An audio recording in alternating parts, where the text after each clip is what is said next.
Good morning and welcome to First Presbyterian Church of Ridgewood, New Jersey's Sunday morning pre-worship moments, a worship and arts experience featuring a hymn, expressions of faith through stained glass, a history of our church, followed by a musical offering. We begin with our hymn, Come Sing, O Church in Joy.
Before we begin this week's Expressions of Faith through Stained Glass, I wanted to take a moment to correct something from last week's Massey Memorial window.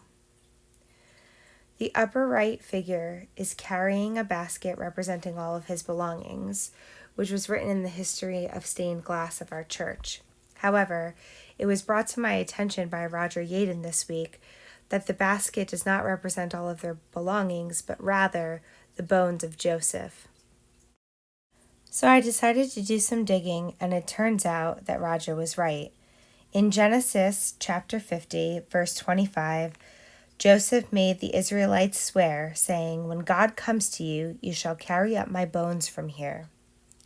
This is confirmed in Exodus chapter 13, verses 17 through 22. Specifically, in verse 19, when it says, "And Moses took with him the bones of Joseph, who had required a solemn oath of the Israelites, saying, 'God will surely take notice of you, and then you must carry my bones with you from here.'"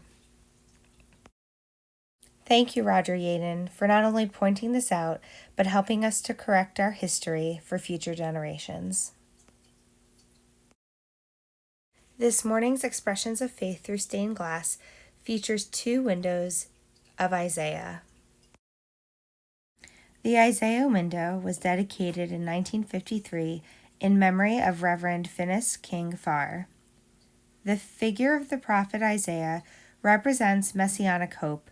He is clothed in a scarlet robe of royalty to indicate his office as the first leader of his people under King of Judah. A touch of foliage to represent the land upon which he firmly stands is at his feet. The symbols of his holy office, the scroll and quill, are in his hands. In order to better understand the next Isaiah window, it is important to know what the book of Isaiah represents. The book of Isaiah has the message of salvation as its central theme, while presenting both the blessings and judgments of God's covenants with Israel. It pronounces God's judgment on Israel and Judah for their glaring violation of their covenant obligations, as well as God's blessing of restoration after exile. However, those who remain faithful in their covenant practice are assured of God's peace within themselves during times of trouble and in responding to God's new acts of redemption of faith. Isaiah promised that a remnant would survive the exile, return to the land, and enjoy the unprecedented blessings of God. Isaiah is hopeful that the backsliding nation would be restored to theocracy, but a purging would first take place because God is holy. For the nation to inherit God's promises, it would have to be made holy. So God would use pagan nations to chasten Israel for its sins and cleanse it from iniquity. And even though the judgment of the captivity would punish sin and destroy the wicked unbelievers, the removal of iniquity would ultimately be the work of the servant of the Lord, the promised Messiah. On the basis of such cleansing and purification, God would then establish the Golden Age, a time of peace and prosperity that the world has never known. When the holy God would make the remnant holy, then he would use them to rule over the nations rather than allow the nations to discipline them. Therefore, Isaiah not only represents God's righteousness and justice, but also anticipates the arrival of the suffering servant, the sin-bearer, Jesus Christ.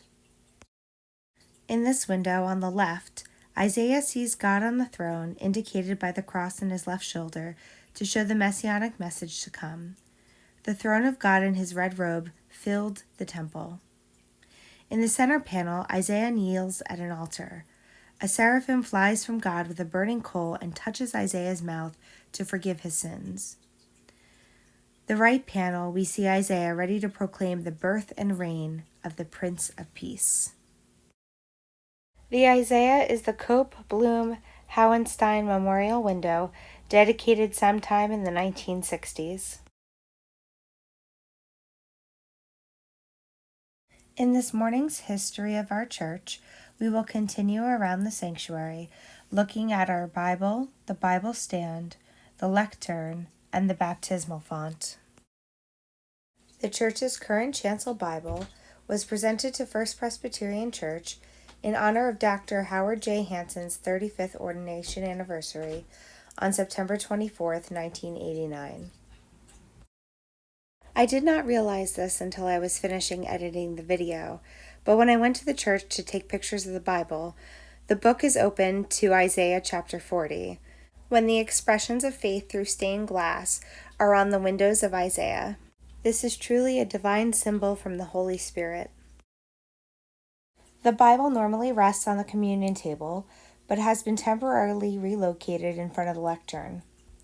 The Bible sits on a stand given to First Presbyterian Church in 2017 by Reverend Fran Thiessen, who was with us for the entire season of Advent in 2016 as we looked for an interim pastor. The back of the stand reads, "In the beginning was the Word, and the Word was with God, and the Word was God," from the book of John, chapter 1, verse 1. The lectern was presented by the young men of the church, a great many contributing. Among them, the members of the Bible classes taught by Judson Ford, Donald Christie, and Arthur T. Deere. The festoon of oak leaves just under the rest is typical of Gothic architecture, just as the acanthus leaf is typical of Greek architecture. The lamp embedded at the central panel is often referred to in the Bible as symbolic of the sacred scriptures. "Thy word is a lamp unto my feet and a light unto my path," in Psalms 119, verse 105. On either side of the lectern is a beautifully carved railing, which balances the architectural effect on both sides of the chancel. While I could not determine the exact date that the baptismal font was dedicated, I am able to determine that it was on or before February of 1927. On March 13, 1927, the first baptisms in the new church building, meaning the new structure at 722 East Ridgewood Ave, as opposed to the church that had burned down on the corner of South Pleasant and Ridgewood Ave. The baptismal font was given by Mr. Arthur T. Deere in memory of his father and mother and is typical of Gothic design. The bottom base is square in plan, changing into an octagon under the molded upper base, which supports an octagon shaft, and that in turn an octagon bowl.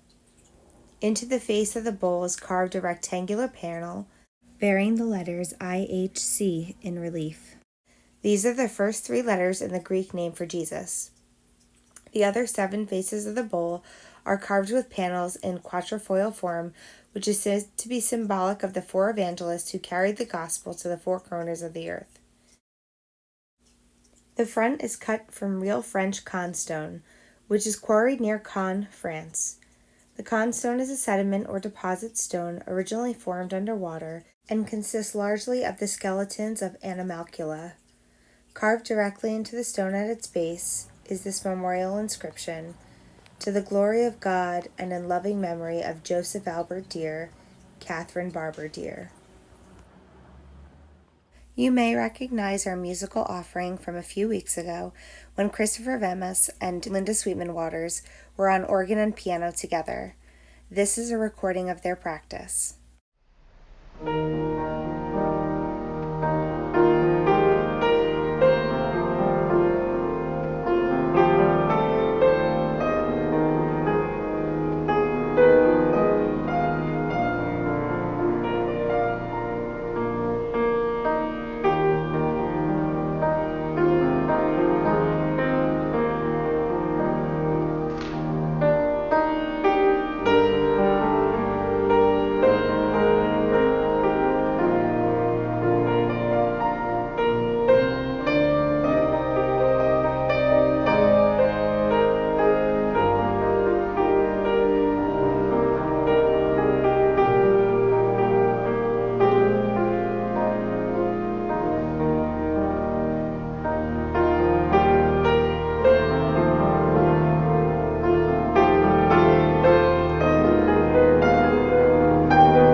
Our hymns are streamed and printed with permission under CCLI license number 115-48134.